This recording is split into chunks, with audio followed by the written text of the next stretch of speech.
মাফিয়াদের জঞ্জাল ৩ মাসে দূর করা সম্ভব নয়। অন্তর্বর্তী সরকারের অদক্ষতা মানবে না জনগণ, বলেছেন বিএনপির ভারপ্রাপ্ত চেয়ারম্যান তারেক রহমান।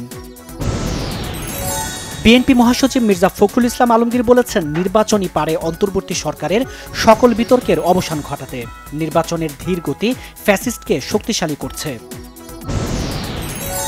বিএনপির স্থায়ী কমিটির সদস্য আমির খসরু মাহমুদ চৌধুরী বলেছেন, বিএনপিকে থামানোর চেষ্টা করবেন না। যারাই বিএনপিকে ধ্বংস করতে চেয়েছে তারা নিজেরাই ধ্বংস হয়েছে। আগামীর বাংলাদেশ হবে ন্যায় বিচার, মানবাধিকার ও বাক স্বাধীনতার রাষ্ট্র সংস্কারই সরকারের প্রধান চ্যালেঞ্জ, বলেছেন প্রধান উপদেষ্টা প্রফেসর মোহাম্মদ ইউনূস। শেখ হাসিনার কর্তৃত্ববাদ প্রতিষ্ঠায় বিচার বিভাগ অনুঘটক হিসেবে কাজ করেছে, ভূমিকা রেখেছে গণমাধ্যমের একটি অংশ। মন্তব্য টিআইবির নির্বাহী পরিচালক ডক্টর ইফতেখারুজ্জামানের।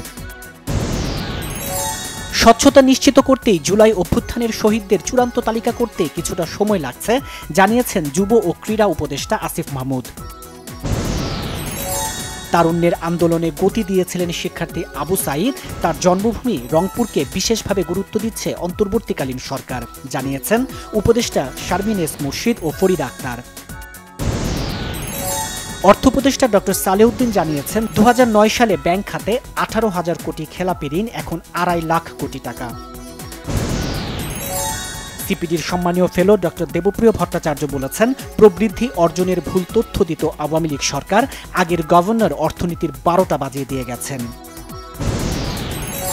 বিশিষ্টজনেরা বলছেন, পঞ্চদশ সংশোধনীর মাধ্যমে সংবিধানকে কলুষিত করা হয়েছে। এক নায়কতন্ত্র থেকে বেরিয়ে আসতে হলে এর কিছু পরিবর্তন প্রয়োজন।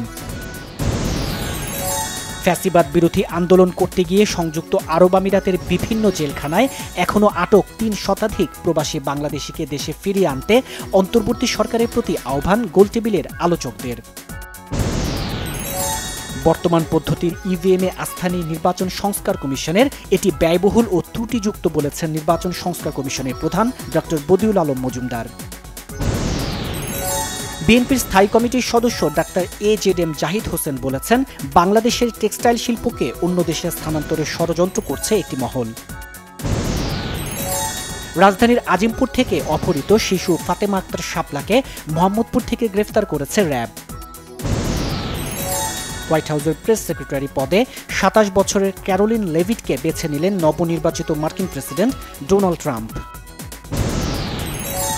ভারতের উত্তরপ্রদেশ রাজ্যের ঝাঁসিতে একটি হাসপাতালের এনআইসিইউতে অগ্নিকাণ্ডের ঘটনায় মারা গেছে 10 শিশু। সাফ চ্যাম্পিয়ন নারী ফুটবল দলকে কক্সবাজারে সংবর্ধনা দেবে বাংলাদেশ অলিম্পিক অ্যাসোসিয়েশন।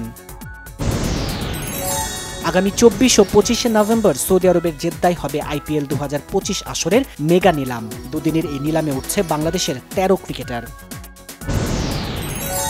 মাল্টিপ্লেক্সে প্রথম দিনে সর্বোচ্চ বিক্রির রেকর্ড গড়েছে অনন্য মামুন পরিচালিত সুপারস্টার শাকিব খানের ছবি দরদ। প্রথম দিনে টিকিট বিক্রি হয়েছে 30,68,000 টাকার।